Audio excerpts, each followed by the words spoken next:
اعوذ باللہ من الشیطان الرجیم بسم اللہ الرحمن الرحیم الحمد للہ الذی جعلنا من المتمسکین بولایت علی بن ابی طالب والصلاة والسلام علی رسولہ الکریم وآلہ الطیبین الطاہرین اما بعد فاعوذ باللہ من الشیطان الرجیم بسم اللہ الرحمن الرحیم قال النبی صلی اللہ تعالی علیہ وآلہ وسلم من کنت مولا فہذا علی مولا۔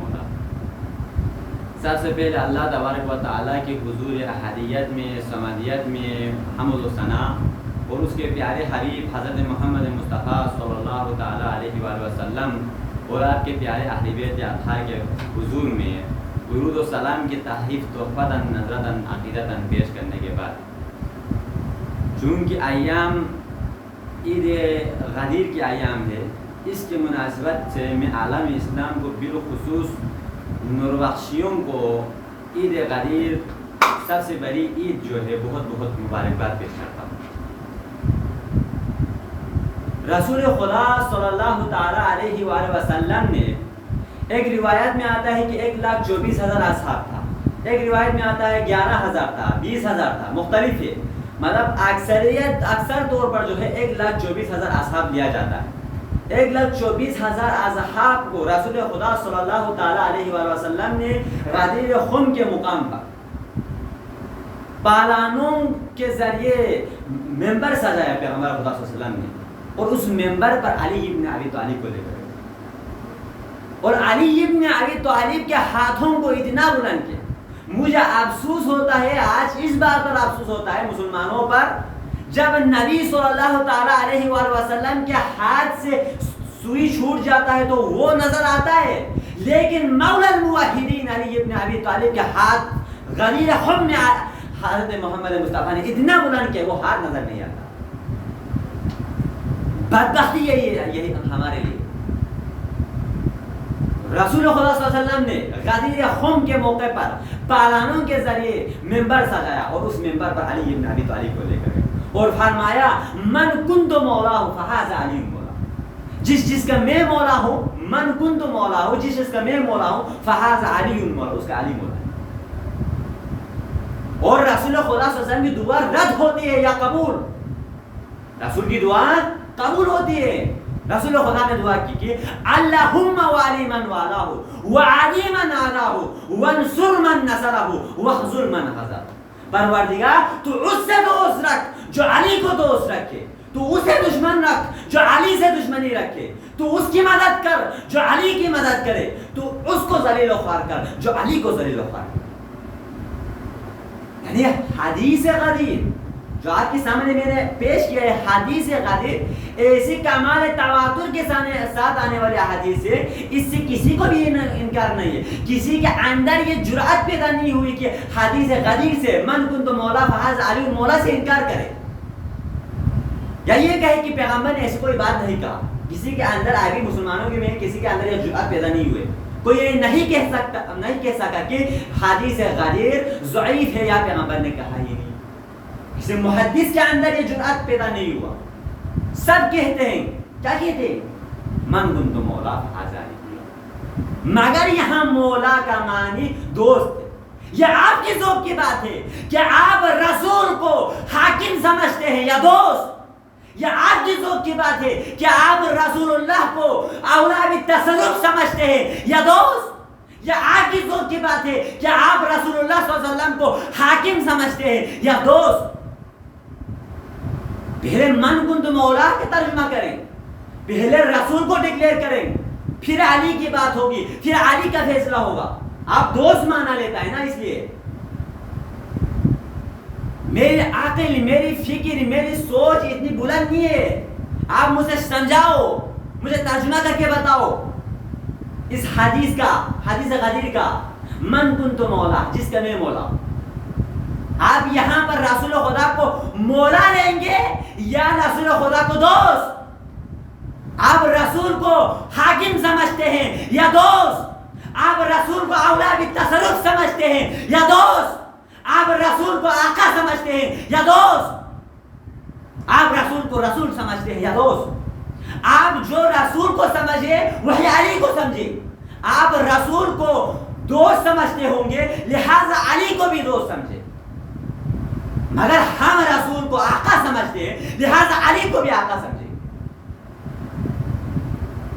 ہم اللہ کے بعد از خدا ہم رسول خدا صلی اللہ علیہ وسلم کو حاکم سمجھتے ہیں، ہم نے رسول کے ہاتھ پر بیعت کی ہے، ہم نے رسول خدا صلی اللہ تعالی علیہ وآلہ وسلم کا کلمہ پڑھا ہے، رسول کی رسالت کا کلمہ پڑھا ہے، لہذا ہمارے کوئی قول، ہمارے کوئی فعل، ہمارے کوئی افعال رسول کے قول و فعل کے تضاد میں نہیں ہونا چاہیے، ہماری حیثیت ہی نہیں ہے رسول کے سامنے، لہذا آپ ہم رسول کو حاکم سمجھتے ہیں۔ من کنت مولا کا ترجمہ رسول خدا کو ہم حاکم کے معنی میں لیتے ہیں۔ اگر ہماری یہ جرم ہے کہ ہم نے رسول کو حاکم سمجھا ہے، رسول کو اولا بھی تصرف سمجھا ہے، رسول کو آقا سمجھا ہے، یہ ہماری جرم ہے، تو ہم اس جرم پر نازاں ہیں، ہم اس جرم پر فخر کرتے ہیں۔ اگر آپ اس کو جرم سمجھتے ہیں، حاکم سمجھنا، تو ہم ایسی جرم بار بار کریں گے۔ آپ اس سے انکار کریں، آپ رسول کو حاکم سمجھنے سے انکار کریں۔ اگر آپ رسول کو حاکم سمجھتے ہیں تو بسم اللہ، پھر تو بات ہی حل ہو گئی، مسلمانوں کے ایک بہت بڑا مسئلہ حل ہو گیا۔ من کنت مولا، مولا کا ترجمہ آپ رسول خدا صلی اللہ علیہ وسلم کو حاکم سمجھتے ہیں، رسول خدا کو آپ اولاد بھی تصرف سمجھتے ہو۔ آلریڈی جو ہے علی ابن ابی طالب کو بھی آپ اولاد بھی تصرف سمجھنا پڑے گا، آپ کو علی ابن ابی طالب کو بھی مولا سمجھنا پڑے گا، کیونکہ ایک ہی عبارت میں مولا کا معنی چینج تو نہیں ہو سکتے ہیں نا۔ پہلے رسول کو آپ حاکم سمجھتے ہو، علی کو بھی حاکم سمجھو، رسول کا اولا بھی تصرف سمجھتے ہیں تو علی کو بھی اولا بھی تصرف سمجھو، رسول کو دوست سمجھتے ہیں تو علی کو بھی دوست سمجھو۔ جوانوں میں ایک آپ سے ایک سوال ہے کہ جب بھی آپ ٹینسز کا یعنی سینٹنس کا جو ہے ترجمہ کریں گے تو پہلے والے عبارات کا ترجمہ کریں گے، پہلے والے سینٹنس کا ترجمہ کریں گے، یا بات والی، سب یہی کہیں گے نا بھائی، پہلے والے سینٹنس کی ترجمہ کریں گے پھر بات والی۔ تو من کنت مولا کا ترجمہ سمجھے آپ، من کنت مولا، آپ یہاں پر من کنت مولا یعنی رسول اللہ کو آپ یہاں پر اولا بھی تصرف سمجھتے ہیں، رسول اللہ کو آقا سمجھتے ہیں، یا حاکم سمجھتے ہیں، یا دوست کہتے ہیں ہم رسول۔ یہاں پر جو ہے مولا کا معنی ہمارے بعض برادر مسلمان برادری کہتے ہیں کہ یہاں مولا کا معنی ہم دوست سمجھتے ہیں۔ میری ان سے گزارش ہے آپ قرآن کا مطالعہ کریں، آپ قرآن پڑھ کے دیکھیں۔ اللہ نے حضرت ابراہیم علیہ السلام کو فرمایا خلیل اللہ، یہ تو تمام مسلمانوں کو پتا ہے ابراہیم اللہ کے دوست تھے، اللہ نے بھی قرآن میں فرمایا کہ ابراہیم میرا دوست ہے۔ ابراہیم کا دوست اللہ، محمد کا دوست آپ اور میرے جیسے انسان۔ ابراہیم کا دوست اللہ، محمد کا دوست آپ اور میرے جیسے ہیرا غیرہ ناتو گیرا۔ تو آپ غلام ہے، غلام بن کر رہے، کلمہ گو ہے، کلمہ گو بن کر رہے، اپنے اوقات سے باہر آنے کی کوشش مت کرے، اپنے اوقات میں رہے، لمٹ میں رہے، ورنہ جہنم میں جاؤ گے۔ ولایت علی سے انحراف کرنے والوں، ولایت علی سے انکار کرنے والوں، غریر خم سے انکار کرنے والوں کے سمکش، ان کے سامنے ان کی کو میں ایک واقعہ پیش کرنا چاہتا علی ابن ابی طالب کا۔ علی ابن ابی طالب کے دور خلافت میں ایک آدمی جو ہے علی ابن ابی طالب کے حضور میں حاضر، بی کنسنٹریٹ نوجوانوں، علی ابن ابی طالب کے حضور میں حاضر ہوا اور علی ابن ابی طالب نے سوال کیا، میں نے سنا ہے کہ آپ سالون قبل ان تفقدون کا دعویٰ کرتے ہو، کہتے ہو کہ میں ہر چیز کا جواب دیتے ہوں، تو لہٰذا آپ میرے اس سوال کا بھی جواب دیں۔ تو حضرت علی ابن ابی طالب نے فرمایا تمہارے سوال کا جواب کیا ہے، تمہارے سوال کیا ہے؟ اس نے کہا آج میں کیا کھاؤں گا، میں کیا پیوں گا؟ علی ابن ابی طالب نے فرمایا تم آج چاول کھاؤ گے اور دودھ پیو گے۔ اس نے اپنے داڑھی کو یوں کیا، میں آپ کو غلط ثابت کر کے رہوں گا یا علی ابن ابی طالب، نہ آج میں دودھ کھاؤں گا، دودھ پیوں گا، نہ آج میں چاول کھاؤں گا۔ علی کے حضور میں سے قسم کھا کر نکل گیا اور گلی کوچوں میں بھی محلے داروں سے بھی جو ہے اس نے یہ صدا بلند کرتے ہوئے گھر میں آیا کہ آج میں علی کو غلط ثابت کر کے رہوں گا، نہ چاول کھاؤں گا نہ دودھ پیوں گا۔ گھر میں آتا ہے، گھر میں آ کے بیوی سے پوچھتی ہے گھر میں کچھ ہے کھانے پینے کو، بیوی جو ہے جلال میں آ جاتے ہیں، بیوی غصے میں آ جاتے ہیں، بیوی کہتی ہے کہاں گئے تھے کب سے؟ آپ کے گھر سے فوراً جانے کے بعد جو ہے اونٹنی نے بچہ دی ہے، لہٰذا اونٹنی کی دودھ دوئی ہے اور اسی سے دودھ بنائے اور دودھ اور چاول بنائیے، پیش کرو۔ تو شوہر کہتی ہے نہ آج میں علی کو غلط ثابت کر کے رہوں گا، نہ دودھ پیوں گا نہ چاول کھاؤں گا۔ یوں سے کہتی ہیں جاؤ جا کے محلہ داروں سے پوچھو، نائبار سے پوچھو کہ کچھ ہے تو دے دو. گھروں میں جاتی ہے سب یہی کہتے ہیں بہن آج آپ کی امی نے بچہ دی تھی لہٰذا آپ نے ہمارے ساتھ ہم سب گھروں میں جو ہے محلہ داروں کے گھروں میں دودھ پہنچائیے، لہٰذا ہم نے آج جو ہے دودھ اور چاول بنائیے، ہمارے گھروں میں بھی کچھ اور کھانے کو نہیں ہے. گھر میں چلے جاتی ہے اور شوہر سے کہتی ہے آج عرب کی میں خود جو ہے میں نے تمام عرب کے گھروں میں جو ہے میں خود دودھ پہنچا کے آئی ہوں، لہٰذا آج عرب کی عورتیں آرام کر رہی ہیں. دودھ اور چاول کیونکہ سادہ ہوتا ہے نا، بنانے میں سادہ ہوتا ہے تو دودھ اور چاول بنائیے. تو وہ پاؤں کو پٹخ کر جو ہے گھر سے نکل گیا. ایک قافلہ دیکھنے کو ملتا ہے اس کو، قافلہ والوں سے پوچھتے ہیں خدا کے لیے خدا کی خوشنودی کے لیے مجھ کو تھوڑا کھانے کو دے. چونکہ قافلے کے سالار سخی تھا، سخاوت والا تھا، اس نے قافلہ والوں سے کہا اس کو کچھ کھانے کے پیش کریں. تو قافلہ والوں نے سالار کو کہا تھوڑی دیر کے پہلے تو ہم نے پلاؤ ڈالا تھا وہاں پر، وہاں کھانا کھا لیا، سب کچھ ہم نے کھا لیا، لہٰذا ہمارے پاس کچھ کھانے کو نہیں ہے. بچوں کو جلدی بھوک لگ جاتا ہے، لہٰذا بچوں کے لیے تھوڑا سا دودھ اور چاول رکھا ہوا ہے، اس کو پیش کرو. تو قافلہ کے سالار نے کہا پیش کرو. پیش کیا تو اس کو پیش کیا تو وہ کیا کہتے ہیں آج میں علی کو غلط ثابت کر کے رہوں گا، نہ دودھ پیوں گا نہ چاول کھاؤں گا. بھائی آپ خود سوچیں نا، ایک قافلوں کو آپ روک رہے ہو، ان کے کھانا مانگے وہ کھانا دیتے ہیں تو آپ کھانا نہیں کھائے، وہ قافلہ آپ کی کیا حاجت کرے گا. اس قافلے کے سالار نے کہا کیا تم میری میزبانی کی توہین کرو گے، تم میرے کھانے کی توہین کرو گے. چند لڑکوں کو بلائے، چند مسٹنڈوں کو بلائے اپنے قافلے کی اور اس کو پکڑ کے رکھا، خوب مارا بھی، خوب کھلایا بھی، خوب پلایا بھی. جب فٹ بال کی گیند کی طرح وہ آ رہا ہے نا، علی ابن ابی طالب اپنے اصحاب کے ساتھ جا رہے تھے، علی کی نظر اس پر پڑی، اس شخص پر. علی ابن ابی طالب نے پوچھا امیر المومنین نے کہ دودھ کھایا چاول پیا؟ اس نے علی سے جھوٹ بولا. علی ابن ابی طالب نہ دودھ پیا نہ چاول کھایا. علی نے فرمایا تم نے چاول بھی کھایا، تم نے دودھ بھی پیا، اس کے ساتھ ساتھ تم نے مار بھی کھایا. پہلے بات ہے میرے بات پہلے مان لیتے تو دودھ پی لیتا، چاول کھا لیتا، مار نہیں کھاتا. تو مسلمانوں، ولایت علی سے انحراف کرنے والوں، ولایت علی سے انکار کرنے والوں، قرآن کی اس آیت مبارکہ کے تحت وَقِفُوهُمْ إِنَّهُمْ مَسْئُولُونَ عَنْ وِلَایَتِ عَلِی بْنِ أَبِی طالب کے تحت کل قیامت کے دن علی کی ولایت کو منوائے گا بھی اور ساتھ میں مار بھی کھائے گا. اس سے بہتر ہے کہ دنیا میں مان لے. اگر دنیا میں نہیں مانیں گے تو کل قیامت کے دن علی ابن ابی طالب کی ولایت کو اللہ تبارک و تعالیٰ منوائے گا بھی اور ساتھ میں مار بھی کھائے گا. اسی ولایت کی طرف شاعر کہتے ہیں کرتا ہے بات بات پہ ملح عمل کے بعد، کرتا ہے بات بات پہ ملح عمل کے بعد، کب احتیاج تیرے عمل کی جلی کو ہے. قرآن پڑھ کے دیکھ لو خم بے رسول نے، قرآن پڑھ کے دیکھ لو خم بے رسول نے، خیر العمل کہا ہے ولایت علی کو. خم بے رسول نے خیر العمل ولایت علی کو کہا ہے. لہذا ہم فخر کے ساتھ 5 وقت کے اذان میں حی علی خیر العمل کہتے ہیں، محمد علی خیر البشر کہتے ہیں. علی کی ولایت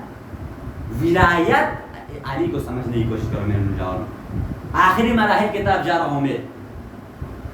اب ہماری ذمہ داری کیا ہے اس کے حوالے سے، غالب کے حوالے سے؟ آج آپ اپنے نوجوانوں سے آپ پوچھ لینا، آپ زیادہ نوجوان ہیں، نوجوانوں سے پوچھ لیں کہ آپ جو ہے پوچھ لیں ان سے ان کے کیا عقیدہ ہے بعد از نبی کے بعد، کیا عقیدہ ہے. وہ لوگ یہی کہتے ہیں بھائی فلان بھی صحابہ ہے، علی بھی صحابہ ہے، ان دونوں کی درمیان تفریق کیا ہے؟ بس سب کو مانو نا، سب سے محبت رکھو. تو ان کے حضور میں یہ میں پیش کرنا چاہتا ہوں امام چہرم، امام زین العابدین کے بیٹے حضرت زید. یہ بات آپ نوٹ رکھو اپنے ذہنوں میں، حضرت امام زین العابدین کے بیٹے حضرت زید. ہمارے امام کون ہے؟ امام زین العابدین کے بعد امام محمد باقر، امام زین العابدین کے بیٹا ہے. اور اس کے امام زین العابدین کے ایک اور بیٹے کا نام کیا تھا؟ زید تھا. زید کو ماننے والا بھی تھے امام محمد باقر کے دور میں. ایک دفعہ زید کے ماننے والے فرقہ زیدیہ کہتے تھے اس دور میں ان لوگوں کو. ابھی آپ گوگل پہ سرچ کرو ان کا، ابھی موجودہ زمانے میں جو ہے فرقہ بطریہ کہتے ہیں ان کو. حضرت زید کے سامنے پیش ہوتا ہے، حضرت زید سے کہتے ہیں یا زید ہم آپ کو امام مانتے ہیں. ان کا نظریہ بھی کیا تھا؟ جس طرح آج ہمارے نوربخشی جوانوں میں بعض جوانے دوسروں کی تقریر سن کر ایسے بولتے ہیں نا کہ علی کو بھی مانو، اس کو بھی مانو، اس کو بھی مانو. تو ان کا نظریہ یہی تھا فرقہ زیدیہ والوں کا بھی کہ نحنو نتول علیا و فلانا و فلانا، ہم علی سے بھی دوستی رکھتے ہیں، علی کو بھی چاہتے ہیں اور فلان کو بھی چاہتے ہیں، فلان کو بھی چاہتے ہیں، فستان کو بھی چاہتے ہیں۔ حضرت زید کے سامنے آئے تو حضرت زید نے ان کو منع کیا، ان کو بغایا، یہ کہہ کر بغایا حضرت زید نے ان کو کہ انتم بطرتم امرنا، بطرتم کہتے ہیں توڑ دینا یا چھوڑ دینا، انتم بطرتم امرنا، تم ہمارے امر کو توڑتے ہو، تم ہمارے امر کو چھوڑتے ہو۔ اے لوگوں، میں خود کسی امام کے بیعت میں ہوں، میں امام محمد باقر کے بیعت میں ہوں، چلے جاؤ، فتنہ فساد پھیلانا چھوڑ دو۔ وہاں سے بھگا دیا، بی کنسنٹریٹ، وہاں سے بھگا دیا۔ تو حضرت امام محمد باقر ہمارے امام کے سامنے پیش ہوا، ریٹائر زیرہ والے چند لوگ امام سے سوال کرتے تو امام نے فرمایا تمسون السما، تمسون کہتے ہیں مکھیدان کو، عربی میں تمسون مکھیدان کو۔ آپ جانوروں کو دیکھیں، بعض جانوریں جو ہے پانی، ہمیں لگتا ہے وہ پانی پی رہا ہے، لیکن اگر آپ اس کو غور سے دیکھیں تو ایسا لگتا ہے جیسے چاٹ رہا ہو یوں کر کے۔ تو تمسون کہتے ہیں چاٹنا، تمسون السما، سما کہتے ہیں یعنی گندے پانی کو، بارش ہو جاتی ہے تو چھوٹے چھوٹے گھروں میں پانی جمع ہو جاتا ہے نا، اس کو کہتے ہیں سما، یا قدیرہ بھی استعمال ہوا ہے۔ ایک مولا نے فرمایا، امام محمد باقر نے ان لوگوں کو فرمایا کہ تمسون السما، تم لوگ گندے پانی، گرے کے پانی پی لیتے ہو، گرے کے پانی کو چال لیتے ہو، وتدعون النہر الاعظم، اور نہر اعظم کو تم لوگ چھوڑتے ہو۔ مولا کا یہاں کیا پیغام ہے؟ مولا نے فرمایا میں امام محمد باقر جو ہے تم لوگوں کے نہر اعظم کی مانند ہے، سمندر کی مانند ہے، نہروں کی مانند ہے، تم ہمیں چھوڑ لیتے ہو اور گلی کوچوں میں جو پڑے ہوئے جو ہے گھروں میں گیروں میں جو ہے جمع ہوئے پانی یعنی گندے پانی کو تم لوگ چال لیتے ہو۔ ہم مولا کا معنی کیا ہے؟ مولا نے یہاں ہمیں ایک پیغام دیا ہے، ہم فلان کو بھی مانتے ہیں بوا صاحب، ہم فلان کو بھی چاہو، فلان کو بھی چاہو۔ یہاں مولا نے اس سے منع فرمایا ہمیں۔ اگر نوربخشی تعلیمات میں بعد از نبی کسی اور کی گنجائش ہوتی تو دعوت میں آ جاتا۔ دعوت نے 21 جگہوں پر بعد از نبی علی ابن ابی طالب کو لایا ہے۔ اگر ہمارے نوربخشی دنیا میں، نوربخشی تعلیمات میں بعد از نبی کسی اور کی گنجائش ہوتی تو اصول اعتقادیہ میں یہ بات ضرور آتا کہ وَيَجِبُ أَن تَعْتَقِدَ أَنَّ الْحَنَانَ فَلَانَ فِسْتَانَ، نہیں آیا۔ شاہ صاحب نے فقہ میں بھی ذکر نہیں کیا، شاہ صاحب نے اصول اعتقادیہ میں بھی ذکر نہیں کیا، امیر کافی نے دعوت میں بھی ذکر نہیں کیا۔ تو ہمارے نوربخشی تعلیمات میں گنجائش نہیں ہے، نوجوانوں میں گنجائش نہیں ہے۔ ان کی عزت کرو، ہاں احترام کرو۔ احترام جو ہے عام انسان کی، آپ اور میرے درمیان میں احترام کرنا چاہیے ہمیں، عام انسان کی بھی احترام کرنا چاہیے ہمیں۔ یہ نہیں ہے ان کے شان کو مستحق نہ کرو، سب کو کی احترام کرو، لیکن یہ معنی نہیں ہے کہ احترام کا معنی یہ نہیں ہے کہ آپ بعد از نبی ان کو جو ہے علی سے پہلے لا کر جو علی کو بعد میں لائے، یہ احترام کا معنی نہیں ہے۔ تو لہذا ہمیں ضرورت ہے آج ہماری تعلیمات کو پہچاننے کی، ہمارے تعلیمات شناسی بننے کی، جتنا ہو سکے اپنے تعلیمات پر چلے۔ غدیر اعلان ولایت کن دن کا نام غدیر ہے۔ غدیر خم میں اعلان ولایت ہوئی، کربلا میں احیاء ولایت ہوئی۔ انشاءاللہ الرحمن امام محمد مہدی کے انتظار میں ہم بیٹھے ہیں، امام محمد مہدی جب آئیں گے تو نبھاز ولایت ہو۔ پاک پروردگار کے حضور میں میرا یہ دعا ہے، پاک پروردگار، پاک پروردگار، یا اللہ میں یا اللہ ولایت علی سمجھوں سے، یا اللہ ماتی زندگی سے ولایت علی رائج بیت دیا میرا توفیق شد بسیار۔ پاک پروردگار، پاک پروردگار میں دی نوربخشی یا اللہ جوان کو یا اللہ غیرت شد بس، یا اللہ شجاعت شد بس، یا اللہ غیرت شد بس نا۔ تو یہ تعلیمات کن مطالعہ سے دے آئلہ غیرونی اون سے نگاتی نوربخشی تعلیمات کن مسخ بدونی سپرونی وہ نگاتی تعلیمات کن خود سٹیڈی بیت نگاتی نور جوان کو یا توفیق شد بسیار۔ آمین یا اللہ محمد